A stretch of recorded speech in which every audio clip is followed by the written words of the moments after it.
భగవద్గీత అధ్యాయం 1 శ్లోకం 24 శ్లోకం ఏవముక్తో హృషికేశో గుడాకేశేన భారత స ఏనయోరౌ రమధ్యే స్థాపయిత్వా రథోత్తమం.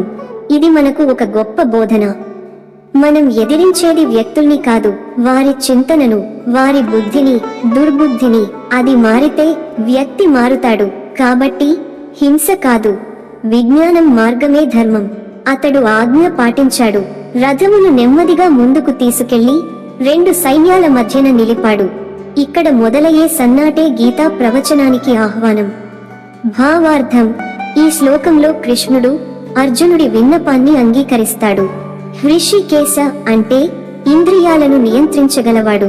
అతడు అర్జునుడి భౌతిక మనస్సుతో పలికిన మాట వెనుక ఉన్న అంతరాత్మ సంక్షోభాన్ని గ్రహించాడు. శ్రీకృష్ణుడు అర్జునుని రథాన్ని 2 సైన్యాల మధ్యన నిలిపాడు. దానికి భౌతిక అర్థం ఒకటే కావచ్చు, కానీ ఆత్మిక అర్థం ఎంతో లోతైనది. తాత్విక సందేశం: ఈ శ్లోకం ఒక గొప్ప జీవన బోధన.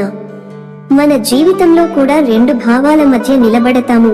ధర్మమా, మమకారమా, కర్తవ్యమా, సంబంధమా? శ్రీకృష్ణుడు మనలోని ఈ అర్థాంతరాలను. ధన్యవాదములు.